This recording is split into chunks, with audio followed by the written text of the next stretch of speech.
Hello, I'm Ben. Welcome to the channel.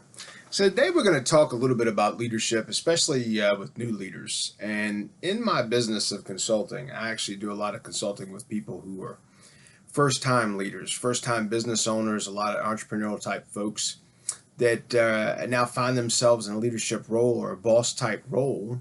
And that can take two paths, right? That can take the path of a manager slash boss, which has one visual and one textual connotation, and then, or you can be a leader and develop as a leader, which has a different contextual connotation. And so we'll dive right into that with this. Specifically, the idea of a boss or a manager, those tend to be more negative viewpoints. So for a boss, for example, which is what you are, and a lot of my past teammates called me boss, but I was their leader, it's just what they were used to calling the person that they answered to, and I just didn't fight it. There was too much other stuff to get done. But at the end of the day, they did feel like I cared for them and I wanted to cultivate them, which are key points about being a leader. So if you are a new business owner and you hired one teammate, or you use one service, or you have vendors that supply you things or suppliers, you are then a boss or a leader of those people. Managers manage process, leaders lead people. Part of leading people is to show that you care and you have empathy, but you also care about their development and you do other things to motivate them to get the things that need to be done. So what we're going to do today is we're going to talk briefly about that, about leadership. We're going to talk a little bit about some reference sources with some quotes on leadership, some coming from the Bible, some coming from Dr. Martin Luther King Jr. on leadership. He was a very dynamic leader and a very dynamic speaker, just like Jesus was. And a few other books that are very popular on the subject matter. I'll try not to get the video to go too long, and the thumbnail is a little piece that I found that actually has some strong suggestions on it, all of which you've heard me say in other videos, but this video will combine it for those specifically new leaders or new bosses, someone that's new to this role in their life. So let's dive right in, and we'll talk about the thumbnail first. And it says 7 valuable lessons for first-time leaders. Now, we've had these discussions in many videos, so please, if you are a new leader and you're getting this video and you've clicked on this video because of the title, know that there's plenty of other reference material here, so please subscribe and please take the time to peruse those videos at your leisure. The biggest thing about my channel and about what we do here is not only do I give you my opinions from my vast experience in my career, but I also give you the opinions and feedback of other folks that were more successful than me, or could be smarter than me, or whatever that may be. Here we hunt wisdom from everywhere, and life experience is a good piece of wisdom. So you're about to learn that if you're in your first leadership role. And the unfortunate piece of experience is sometimes it's very costly. So what we'll try to do here is try to prevent you from making some of those mistakes. Failing forward is a mistake that we talk about often, so you can't beat yourself up when you do fail. Just know that that's going to happen. Know that leadership is a very lonely place, okay? Even if you do everything right, people will still have a problem with you. You will still be alone at times, and you'll have to keep an arm's length between you and those teammates. And so while they're getting to hang out and be friends and all that stuff, you're going to have to orbit that a bit and keep yourself removed a bit, because that is the requirement of the role. And so, especially if you're in a new position, and a lot of times in entrepreneurial endeavors, an inventor or an owner or someone who purchases a business for the first time in their lives, they now find themselves as a COO or CEO or the director or whatever title that they take on, all of which are appropriate titles for the role, but whatever title they take on, they find themselves in that role for the first time. And you have other responsibilities within the business, but here's the point. Your people are going to be your most expensive part of the business. You're going to invest the most amount of money and the most amount of time in them. So when they turn over, it's going to be more impactful in a long-term sense. So you want to be handling those folks, even if you're brand new to be an executive or being a leader or being that role, you want to handle it as if you've been in the role for quite a while. The way you do that is you prepare for that, you study for that, you plan for that. So when the situation comes up, you don't have to hesitate. You know the way to respond appropriately, and you can prevent yourself from responding in an emotional manner in a way that would not be successfully supportive to the business. It might be supportive to the way you feel at the time.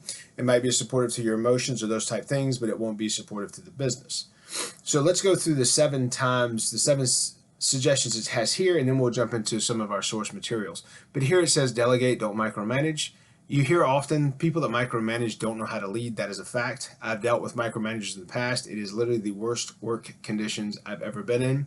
And literally the smartest people, some of the smartest people I ever met were in roles where I was in a role at too. And this person that was over us was micromanaging, all to the point that basically it was that person's decisions and not all these intelligent people's decisions. And the place never improved with any specific result because this guy was micromanaging the decisions of the entire team. So delegate, don't micromanage.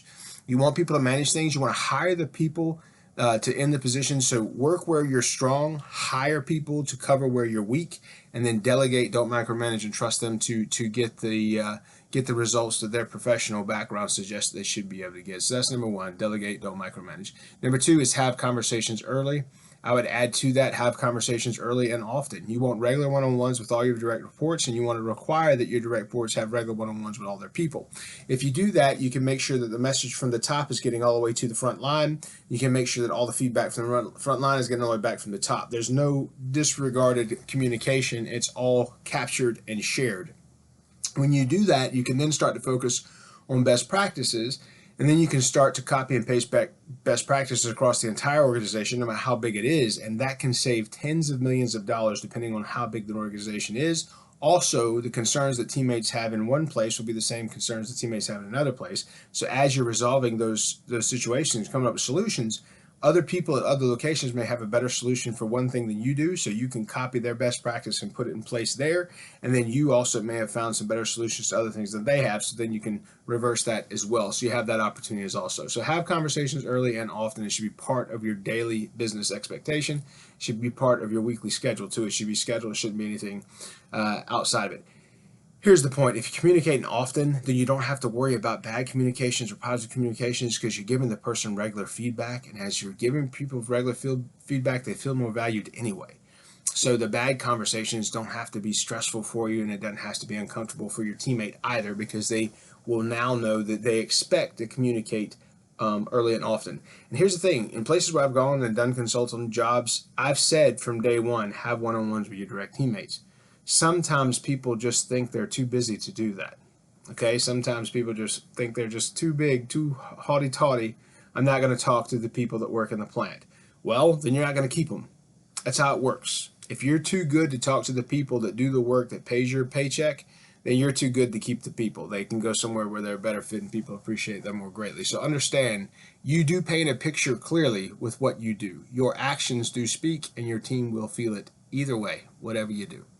Next is give timely and specific feedback. That was part of what we just said. Number 4 is tailor your own style to each person. I'll say that better. Customize how you handle things to the individual. You should have the same style, the same expectations, so people aren't shocked or surprised by what you're doing. But basically, you should be able to respond specifically by the way each person is built and what you know they're going to respond by. Listen more than you talk. Get that feedback. It's priceless, and that's how you're going to best manage the business, by listening to the people that are in the trenches and doing the work. They can tell you where we have gaps and where we can button that up and what makes things faster and more cost effective and reducing waste. So listen more than you talk. Number 6 is make time for big picture thinking. You have to do that as a leader. You have to basically schedule that time, and you should live by some type of time management system. If you don't know what that is, look at some of our videos on time management or on leadership works and how you do those things, because you don't want to get caught up in doing the things that are urgent and not caught up on doing the things that are important. The important things have to be done first. The urgent things have to be done after that.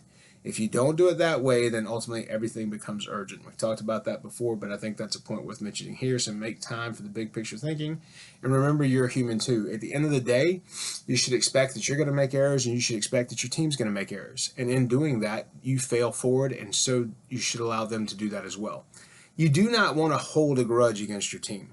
It's simple. Have a corrective action process. If a teammate does something poorly, put them through that process. That way everyone is treated the same way, and you allow people to fail forward and grow. And as long as it's not egregious, hopefully they'll move beyond that. And after a year, those things should fall off anyway. So you're not holding a grudge against a teammate, and you're not getting caught up in recency bias. Some of the worst situations I've seen where businesses have literally cut off their feet They've taken a good employee and painted him a certain way for years because of something that happened a decade ago. You're still holding a grudge against this teammate. However, they've done everything they should have done and what they're supposed to do ever since then. And now you have a key contributor, a key employee that you're acting as if it's an outsider because you're holding a grudge, which is unprofessional, frankly. It's petty, it's unprofessional. And imagine if someone held a grudge against you for all the mistakes you ever made. It's inappropriate. It's inappropriate. Leaders don't do that. Bosses do. And sometimes if you're a business owner, you'll fall into that where you try to hold something over people. You can't do that. You're supposed to care for them. If you don't care for your team, you're not going to be successful anyway. So part of caring is forgiveness. So you forgive those things. And also, the best education that people have comes from doing. If you're doing something for the first time, you're going to make mistakes, and there's going to be education that comes from mistakes. So here's the piece that goes right in that. This is a Bible verse from Galatians 6:9. It says, let us not become weary in doing good, for at the proper time we will reap a harvest if we do not give up. You have to read that last piece, if we do not give up. Nothing is out there is going to be easy, and anything worth doing is going to take effort. So being a leader, that's what it is. You reap what you sow. So if you cultivate a place where a team feels safe and feels productive, feels appreciated, you're going to cultivate that feeling back for yourself, but you're also going to cultivate a place where you're going to allow people to become successful. And then think about this too. A primary responsibility of a leader is to create other leaders. So remember your leaders. Remember who spoke to you the word of God to you, and consider the outcome and their way of life and imitate their faith. What that says is, just like anything else, if someone's successful and you watch that person and you see how they do things, that imitation in a lot of ways can help you be successful as well, because you're getting the wisdom that came from somebody before instead of inventing things as you go along. So here's the next piece about fear. This is a Bible verse as well. This is Isaiah 41 verse 10. So do not fear, for I am with you. Do not be dismayed, for I am your God. I will strengthen you and help you, and I'll uphold you with my righteous right hand. A lot of times you get weary persevering through things. Trials come up, people get sick, you lose valuable teammates, things like that happen in business. It should be like anything else. You should have the same faith that you would in your life, and that's the thing too. The Bible says do what you do as if you're doing it for God, not for yourself. So remember that those things, he'll be there with you as well. Here's the point. When you're creating jobs and taking care of other people, you're allowing them to live their life and have their witness as well. So make sure that you are putting forth the best effort to take care of those people. The next piece is Bible verse Jeremiah 1:5. Says, before I formed you in the womb, I knew you. Before you were born, I set you apart. I appointed you as a prophet to the nations. In that verse, it suggests that Jesus put in us what we need to be leaders, so we already have that. So even if it's your first time in that space, understand that you're okay. You have to have that faith. Guys, reading the Bible too, specifically Proverbs, has a lot of great ways to teach yourself on how to treat people, how to lead people, and how to hold yourself to a specific standard. If you're holding yourself to that specific standard and you hold other people to it as well, you're going to create a great environment for people to grow and cultivate not only themselves, but those around them as well. So in everything, do unto others what you would have them do unto you, for this sums up the law and the prophets. That's Matthew 7:12. Jesus said that right before he left after the resurrection. So in everything, do unto others what you'd have them to do, for this sums up the law and the prophets. The best thing you can do is treat people how you want to be treated. Try to take care of them. The other verse that stands out in my mind to that is love your neighbor as yourself. If you're doing those things and you care about your team, and that's what I mean, care about your team. I don't mean you're going out with them every Friday and doing those things. That can get inappropriate very quickly. But if you generally care about people and you want them to do better, I used to tell, when I was running plants and I had anywhere from 50 to 350 teammates in the plant, I would have one-on-ones and I have stretches with them daily. I wouldn't have one-on-ones daily. I'd have stretches with them daily. And so I talked to the whole group at one time, and we did that at the startup of each shift because we had a stretch where you get stretched out because the work we did was very manual type labor. And so you take the time to show that you care. You'd ask about them. They'd have feedback. It became something I look forward to. And the team started telling me they look forward to that to every day too, because they didn't get a lot of time with me, but that time was good time. And you got to see what they were going through. And here is Philippians 2:4, and this is kind of where this falls in. It says, not looking to your own interest, but each of you look to the interest of the others. So doing that, you're looking at what other people are concerned with. You can better care for people if you know what that is. And then the next verse from Philippians I would read is 4:13, which says, I can do all things through him who strengthens me. So whatever you're going through as a boss or as a leader or as a business owner, if you're a Christian, you know there's benefit to what you do. You're helping the world. You're doing something as it should be. So Proverbs 22:29. I tell you, Proverbs is a great book to get a lot of wisdom from. So this is what it says. Do you see someone skilled in their work? They will serve before kings. They will not serve before officials of low rank. So that's the other piece about whatever you do, you should tend to do it well. I always say it's not about what the person does, but how they do it. When someone has pride in their work and does it well, not just because they're earning a paycheck, but because they take joy in their work and doing something right, that is something you can't hold back. Those people will be exalted. Those people will be improved upon, and a lot of people can watch that and grow to it. It's definitely something that I think is noteworthy.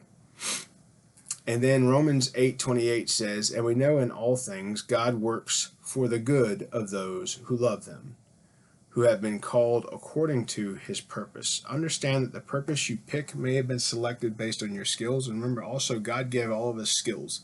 If you ultimately find yourself in a leadership role, it most likely is because you have the skills to be there.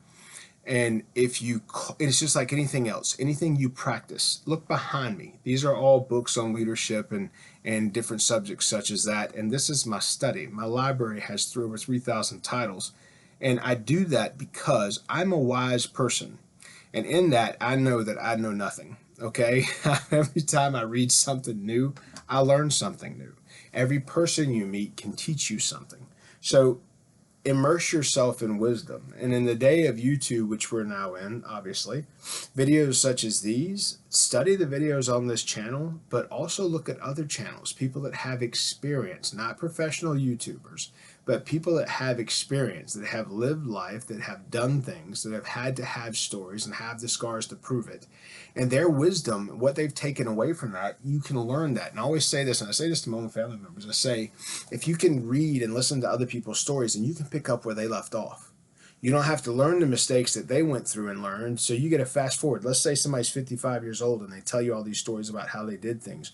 You can learn from the mistakes that they learned in their 55 years. So if you're 16 and you're smart enough to listen to that, now at 16, you've got the wisdom of maybe a 50-year-old. So think about that. If you literally take that for what it's worth, you actually can impact your life in a grand way by doing what you should do. Here's Proverbs 27:23-24. It says, be sure you know the condition of your flocks. Give careful attention to your herds. For your riches do not endure forever, and a crown is not secure for all generations. That was what we're talking about before. Care about your people. Care about the ones that you're supposed to care about. If you do that, and you give careful attention to them, you can make sure they're protected and go in the right direction. Some locations that you work for, if you're in a corporate job, they may attack you for protecting your team. I've been in 2 separate roles that was the case.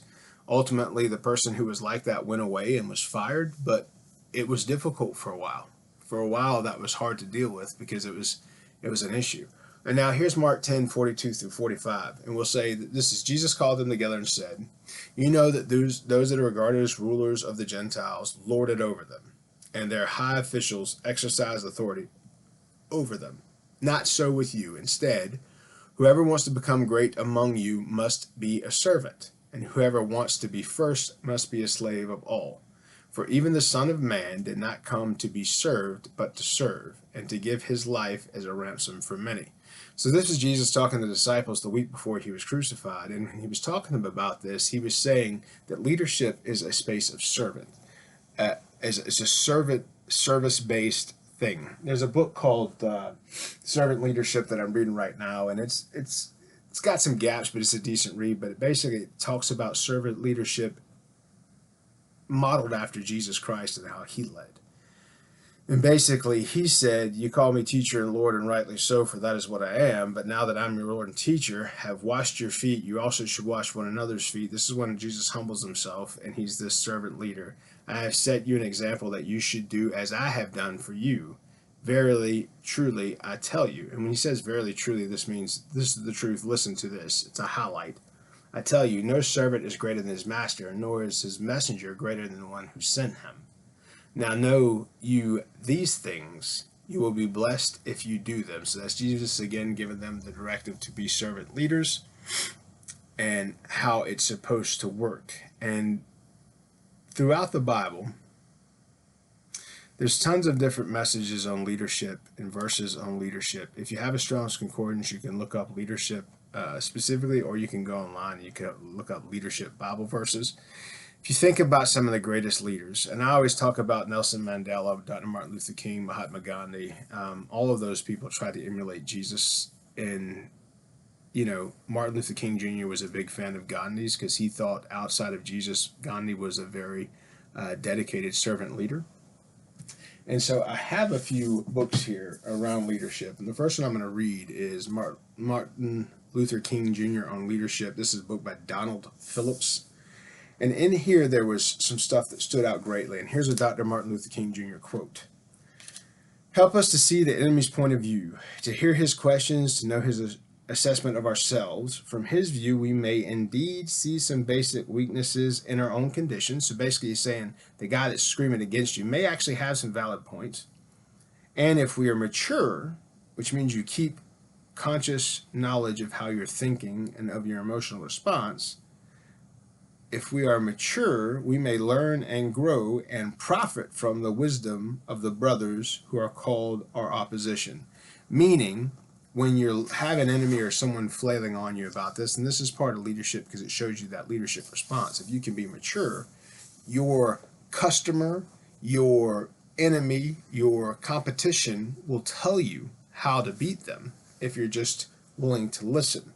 But here's specifically some things, some key points on Dr. Martin Luther King on leadership. He says, don't be afraid to shift gears and make a major career move. Don't be afraid to shift and change as needed, basically. Be flexible. The next one is when you fail to keep people motivated and inspired, they may complain or throw rocks in desperation. Meaning, people need leadership. If you don't give it to them, they will one, seek it out or act in a way that you can't ignore it any longer. When I was traveling the country fixing broken businesses for one global entity, most of the time when I got to a place, I could figure out within the first 20 minutes what was wrong. And generally it was a culture issue. It wasn't anything other than that. However, a cultural issue could impact every single piece of the day. So it could be massively, massively expensive to fix. In a lot of cases, I would have to lay off shifts and start over. So I would take the whole collective and then build one shift, and that one shift could give me good safety, good quality, good production. And so I would run that shift with surety and get that going to the point that someone could run it. And then I'd build a second shift for the best of what was left. And then I would build the third shift mostly for new people that's got to breathe and partake in the new culture. And then what I would do is I would sustain that with the leadership that was there for a month or two. And once that was sustained for a month or two, now you had a fixed business entity that had a different culture that was positive and impactful. But it was because I was giving them active leadership daily. I was asking people for feedback. The key employees and the key players I was on one-on-ones with weekly to know what their biggest issues were, etc. And also I paid for performance. So the best people, the top performers, I didn't care where they were from, who they were, as long as they had a good attitude and they were throwing down, I paid those people through the nose.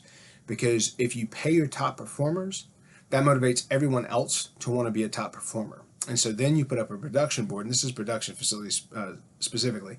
You put up a production board and people are naturally competitive. Typically, most sites, I saw a bump in production by about 30% just because I put up a production board where everybody's numbers were out there in public. When you did that and you lay everything bare, people get real true. You can't talk anymore. You can't be lazy anymore because now you can see how you measure up to other folks. And human beings are naturally competitive, so when you do that, people get their stuff in gear. The next thing Dr. Martin Luther King Jr. said was, subject yourself to endless self-analysis so as to be certain that you are fulfilling the true meaning of your work, maintaining your sense of purpose, holding fast to your ideals, and guiding people in the right direction. That's hugely, hugely important. Self-criticism is a sure sign of maturity, and the first step toward eliminating any personal weakness. Now, realize he's not saying negative talk, and he's not saying listen to a bunch of complainers. He's saying use self-inspection and true measurement, and do that to improve yourself. That self-criticism, if you look back just that day, just take a few moments to see how you worked the day and how you lived the day. And if you can find ways to improve that, then do that and write those notes down. If you don't write those notes down and you don't journal those notes, then you can't really see your growth or how you're proceeding, and you may forget about what you found from this to the next. I always write them down in a notebook. That way, the next time I go to the next place, I can use what I've already done at this place. And typically, best practice can be replicated. And what you use to fix one, you typically can use to fix others. I use the same assessment to fix businesses, no matter if it's a law firm, a hospital, a manufacturing facility, or a restaurant. I use exactly the same form, because what fixes one fixes the other. The culture's different, the situations are a little different, and the players are a little different, but in the end, it's all the same problems. It's all the same issues. Next is study constantly, even after you leave high school and college. I mentioned the books earlier. I'm voracious. I've got 4 books here that I'm pulling from today. I'm reading 3 to 4 books at a time, simply because I was in a place where I didn't have mentors. If you're in a place that you have mentors, then use those mentors. Ask them questions. Ask for 20 minutes once a week or something. Get that feedback. Learn those things. If you don't have those things, buy nonfiction books. You can get them from Goodwill, thrift shops for a couple of bucks or less, and then read those. Get the key points you can get out of them. You'll find some that are junk. I rarely throw away books unless they're extremely false, like if they're, anti-Bible, anti-Christ, the U.S. or any of that. I throw those away. I'm not into that. I'm into what I can learn from. And what you realize if you read the Bible or Marcus Aurelius Meditations, or if you read any of the books that are over 100 or 200 or 500 or 1,000 years old, what you realize, and what's self-healing and secure about this, is what you realize the stuff we're going through was exactly what those cats were going through 2 millennia ago or a millennia ago. So you realize there's nothing new under the sun, and those guys were successful, which means you should be able to be too if you just study those lessons and put them in place and not try to reinvent the wheel. You can do it faster and learn from what they learn. Study consistently even after you leave high school and college. Make good use of downtime. Go somewhere that you may think about things. The biggest piece is make sure you can recover. When you go into action and confront your adversaries, you must be as armed with the knowledge that they are. So you can't be caught off guard not knowing or thinking that somebody is a dummy. You have to be prepared. Analyze your adversary's point of view so that they may see their basic weaknesses to your condition, so you can prepare for that, and so that you may learn and grow from the wisdom of the opposition. Form the priceless qualities of character. Teach your children their values at an early age. That's the biggest issue that you have with the workforce these days. A lot of people don't act like they have values. We'll get back to that. Everything's cyclical, but understand that if you're in a situation, you have to forge priceless qualities of character. You have to teach your children values at an early age. If you don't have that, you're too weak. You won't be able to make it through things. Ensure continuous education of the community in order that support can be maintained.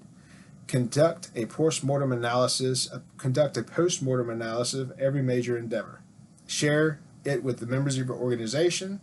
Make a list of the things to be done better, and use it as a blueprint for the future. That's just like what we're saying. That's taking best practice, and that's learning things from everything you've done. Even if it was a failure, if you do what he just said, you're going to learn from that, and you won't be a failure the next time. You'll be better prepared. Okay?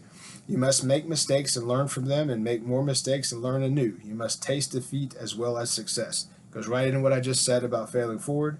Remember that time and action are teachers. You only learn from that experience and from the experience of others. Take action after sober reflection and learn from bitter experience. So those are from Dr. Martin Luther King Jr. Here's 3 more quotes we'll go through real quick. We must not overlook the fact that in the final analysis, the greatest channel of publicity for an organization is the existence of positive, dynamic, and dramatic public relations program and leadership. That's Dr. Martin Luther King Jr. from September 29th, 1959. He also says a leader has to be concerned with semantics. That was June 1966. And then he said in 1963, I spoke from my heart, which shows people how much you care. People don't care how much you know until they know how much you care. So that's some wisdom from Dr. Martin Luther King Jr.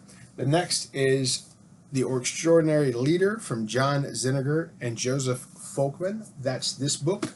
And here it says, And this is wisdom that you can take from many, but write this stuff down because it'll be useful to you as a new leader, and look up these books. It says, insight number one, an overview of important ideas for leaders. It says, great leaders make huge difference when compared to merely good leaders. So what you go into is you're learning the great leadership details. That's what you get from these things. Insight number two is one organization can have many great leaders. If you're in a great organization, those great leaders are cultivating and creating more great leaders just like themselves.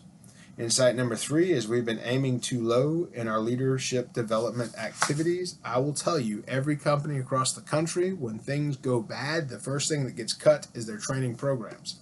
That's why mentorships are important and mentorships matter.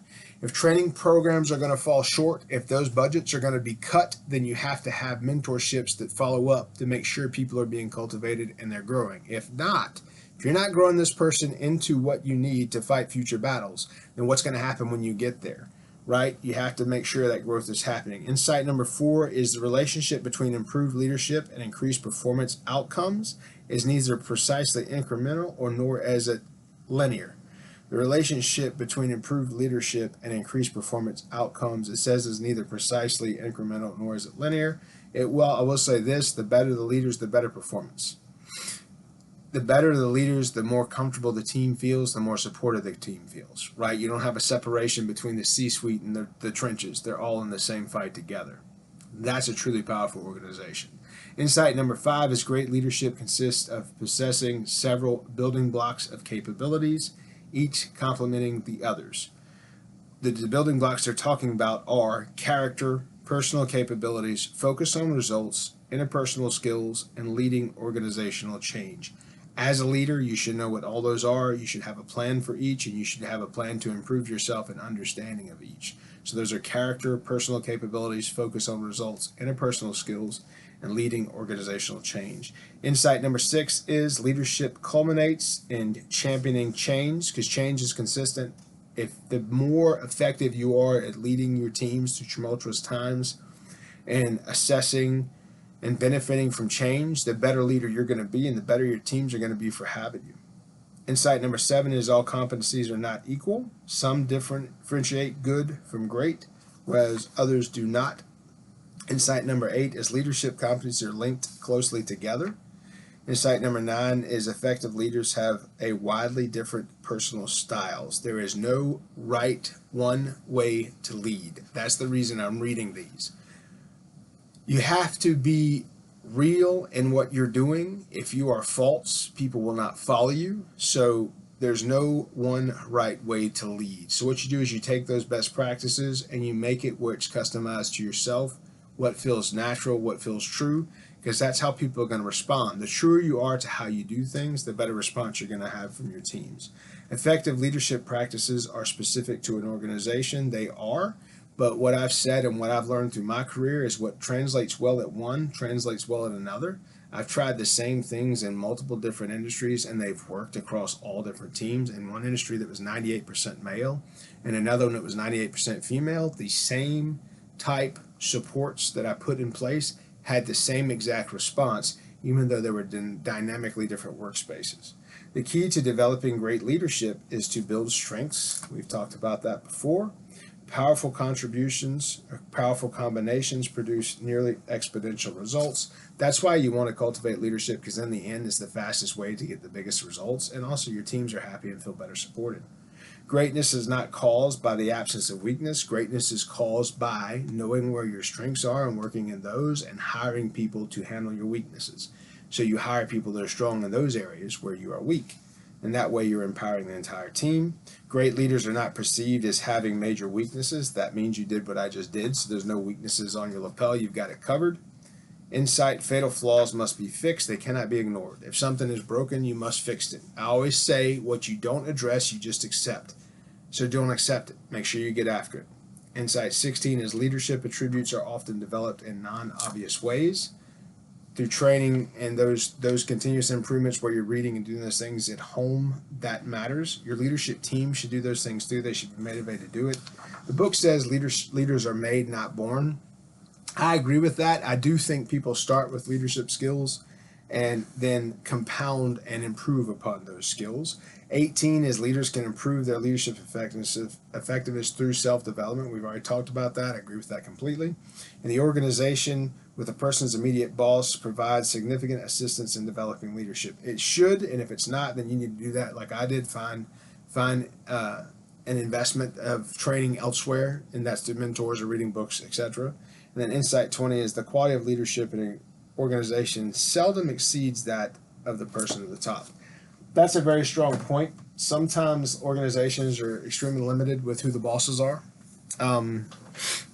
When you are trying to effectively remove obstacles for your team and it feels like someone's always in your way of doing that, that's not you, that's them. Ultimately, all you can do is do the best you can for your team, but sometimes that is in the way and sometimes you can't get around it. So that is what it is.